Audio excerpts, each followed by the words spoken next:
സൂത്രൻ. ഈ മരുന്ന് കഴിച്ചാൽ മതി, ഷേരുവിന്റെ തൊണ്ടയിൽ കുടുങ്ങിയ ചക്കക്കുരു അലിഞ്ഞു പച്ച വെള്ളം പോലെയാകും. ഹിഹി, ഇത് നിങ്ങളുടെ വൈദ്യരാണല്ലേ? മൂപ്പരുടെ ചികിത്സ അത്ര ശരിയല്ലല്ലോ. തൊണ്ടയിൽ എന്തെങ്കിലും കുടുങ്ങിയാൽ മരുന്ന് കൊടുക്കുകയല്ല, സാധനം പുറത്തെടുക്കുകയാണ് വേണ്ടത്.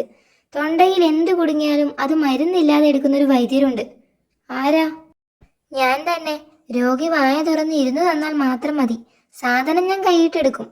മരുന്ന് തരാമെന്ന് വൈദ്യരല്ല പറയേണ്ടത്, ഇരുന്നു തരാമെന്ന് രോഗിയാ പറയേണ്ടത്. ഇരുന്നു തരാം. ഗുഗ്ലു. ദാ ഇതല്ലേ ചക്കക്കുരു? വൈദ്യരാൾ കൊള്ളാമല്ലോ. ഷേരുവിന്റെ തൊണ്ടേന്ന് ചക്കക്കുരു എടുത്തെന്ന് കേട്ടല്ലോ. ആ വൈദ്യരിപ്പ് എവിടെയുണ്ട്? ജലദോഷിക്കുന്നിലുണ്ട്, 2 ദിവസം നമ്മുടെ കാട്ടിലുണ്ടാവും. തൊണ്ടേന്ന് ചക്കക്കുരു എടുക്കുന്ന വൈദ്യര് പോയോ? ജലദോഷിക്കുന്നിലുണ്ട്. ആ ചക്കക്കുരു വൈദ്യരിപ്പോ എവിടെയുണ്ടാകും? പുതിയ വൈദ്യർക്ക് നല്ല കോളായല്ലോ. ഗുഗുഗു. ഇതു ഞാൻ തിന്നയല്ല, കുടുങ്ങിയത് വേറെയല്ല. ഇത് തിരിച്ചു വെച്ച് മറ്റേത് എടുക്ക്. ഇതിപ്പോ കൈയിടേണ്ട കാര്യമില്ല, ഞാൻ അകത്തു ചെന്ന് എടുത്തുകൊണ്ട് വരാം. ഹിഹി. പുറത്തെടുക്കുന്ന മാങ്ങേണ്ടിയും ചക്കക്കുരു ഒക്കെ എവിടെയാ ഇടുന്നത്? വിശന്നിട്ട് വയ്യ.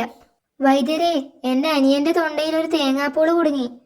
മരുന്നില്ലാതെ സാധനം എടുക്കുന്ന പുതിയ വൈദ്യരെത്തിയിട്ടുണ്ടല്ലോ. അദ്ദേഹത്തെ കണ്ടില്ലേ? കണ്ടു, അതാ പ്രശ്നമായത്.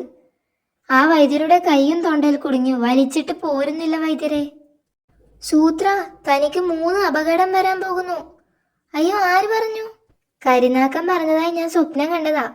ആ, സ്വപ്നമാണോ? ആദ്യം ഞാനും അങ്ങ് പേടിച്ചു സൂത്ര. സ്വപ്നം കണ്ടതെല്ലാം നടക്കില്ല. ടിങ്. അയ്യോ, 3 അപകടത്തിൽ ഒന്നാമത്തതാണോ സൂത്ര ഇത്? അത് ശരിയാ. ഇജാതി പ്രശ്നങ്ങൾ തീർക്കാൻ കാട്ടുമുത്തപ്പനാ ബെസ്റ്റ്. കാട്ടുമുത്തപ്പ, എനിക്ക് 3 അപകടം പറ്റുമെന്ന് ഷേര് സ്വപ്നം കണ്ടു. ഒരെണ്ണം കഴിഞ്ഞു, മാങ്ങ അപകടം. അതിനോ? അപകടം തടയാൻ കാട്ടുമുത്തപ്പൻ എന്തെങ്കിലും ചെയ്യണം. ഓ, അതിലൊക്കെ ഞാൻ എന്തു ചെയ്യാനാ? ചേടാ, മുത്തപ്പൻ അങ്ങനെ പറഞ്ഞാൽ ഞങ്ങൾ എന്തു ചെയ്യും? വരാനുള്ളത് എന്തായാലും വരും. എന്റെ കൺമുന്നിൽ നടക്കുന്നത് തടയാനേ എനിക്ക് പറ്റൂ. ചുരുക്കി പറഞ്ഞാൽ മുത്തപ്പന് ലിമിറ്റഡ് കഴിവേയുള്ളൂ. ഠിം. ഹിയോ. കൺമുന്നിൽ നടക്കുന്നതെല്ലാം തടയുമത്രേ. എന്നിട്ട് ഇത് തടഞ്ഞോ?